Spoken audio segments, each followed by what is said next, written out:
अस्सलाम वालेकुम वरहमतुल्लाहि वबरकातुहू।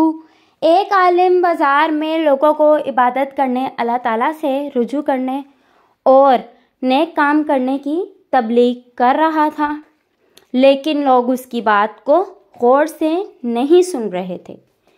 किसी शख्स ने उनसे पूछा, मौलवी साहब आप क्या कर रहे हैं?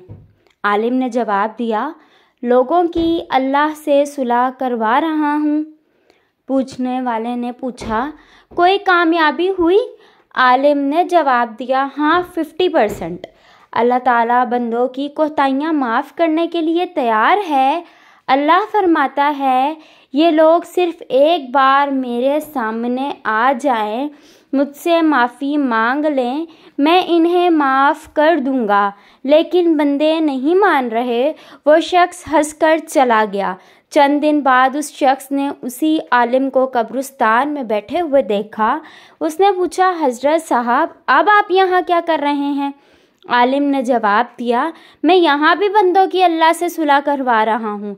उस शख्स ने पूछा, मार्केट और कब्रिस्तान में क्या फ़र्क है? आलिम ने मुस्कुरा कर जवाब दिया, बाज़ार में अल्लाह माना हुआ था लेकिन लोग नहीं मान रहे थे, यहाँ कब्रिस्तान में लोग मान रहे हैं, वो अल्लाह से माफ़ी मांगने के लिए तैयार हैं, लेकिन यहाँ अल्लाह नहीं मान रहा। मेरा मसला यहाँ भी 50% पर आकर रुक गया है। हमें चाहिए कि इसी दुनिया में अल्लाह से माफ़ी मांग कर अल्लाह से सुलह कर लें, ताकि आखिरत में अल्लाह हमसे राज़ी हो जाए।